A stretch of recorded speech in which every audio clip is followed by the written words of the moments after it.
So guys, ये question है जो कि टीसीएस द्वारा पूछा गया है।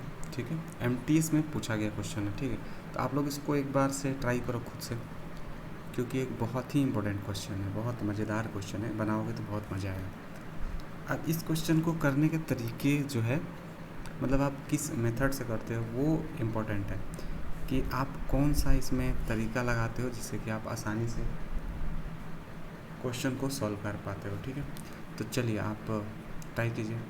अब यहाँ पे दिया कंसिडर 10 कॉन्सिक्यूटिव ऑड नंबर्स हैं। ऑड नंबर्स मतलब पता है ना, जैसे कि 3, 5, 7, ये क्या है? ऑड नंबर है जिसमें कि 5 से शुरुआत हो रहा है।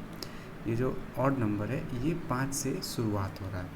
मल्टीप्लाई ईच ऑफ देम, सबको मल्टीप्लाई करते हैं except the first and second number with 3। अब जब मल्टीप्लाई करते हैं ना तो एवरेज भी मल्टीप्लाई हो जाता है। जैसे कि मान लो कोई नंबर है, नॉर्मली 10 नंबर हैं, 10 में अगर सब में 2-2 जोड़ोगे ना तो एवरेज में भी 2 जोड़ना पड़ता है। और 10 नंबर से सब में 2 से इंटू करोगे तो एवरेज में भी 2 से इंटू हो जाता है। इतना सबको मालूम होगा, मुझे मालूम है।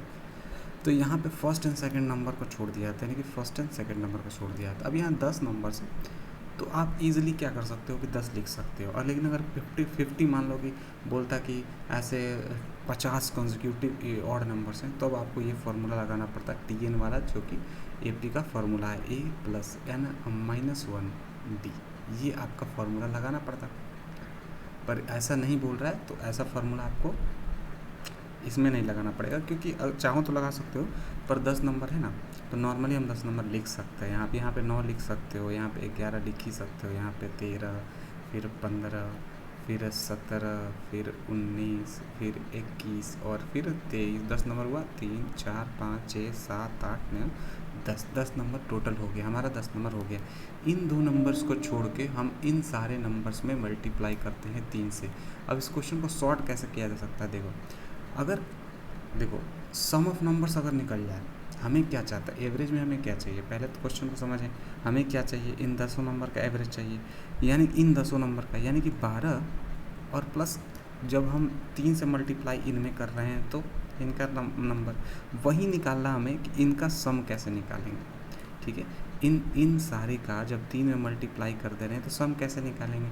अब ये तो करना एग्ज़ाम में बिल्कुल पॉसिबल नहीं है कि हम 9 से 3 में इंटू करें, 11 से 3 में इंटू करें, या फिर ये भी पॉसिबल नहीं इनको सबको ऐड करके और 3 में इंटू करें।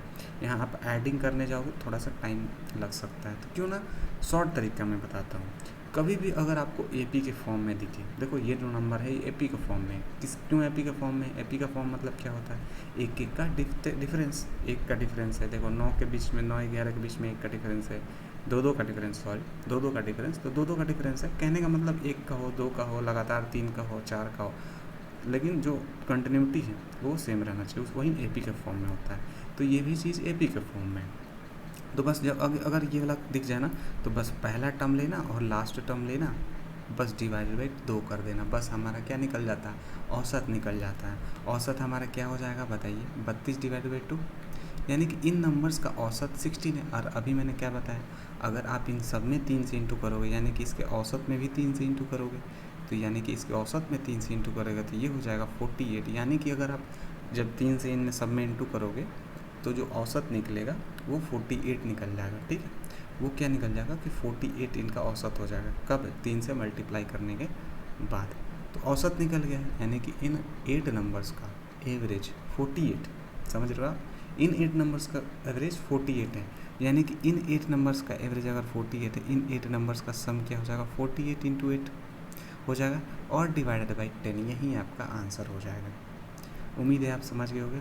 8 8 का 64 होता है, और चौके 32, 32 और 6 38, एंड इधर 12 है ही, तो ये 39 और 6 हो जाएगा, और ये डिवाइड बाई 10, आंसर क्या आ जाएगा 39.6। This is your answer. तो उम्मीद है समझ में आ गया होगा कैसे अटेम्प्ट करना है। ये भी अगर देखो AP बहुत ज़रूरी है, मैं बता रहा हूँ। अगर ऐसे क्वेश्चंस आते हैं ना, तो AP भले एक कॉन्सेप्ट नहीं होता है इसमें, लेकिन AP सीखना, चाहे SSC का कोई भी एग्ज़ाम हो, AP सीखना बहुत ज़रूरी है। और उसका प्लेलिस्ट आपको मेरे में मिल जाएगा, जाके 2-4 क्वेश्चन प्रैक्टिस करोगे, कॉन्सेप्ट समझोगे, सब कुछ क्लियर हो जाएगा, कुछ करने का ज़रूरत नहीं पड़ेगा आपको। तो उम्मीद है आपको अच्छा लगा होगा। अच्छा लगा हो तो अगेन सब्सक्राइब कर लो।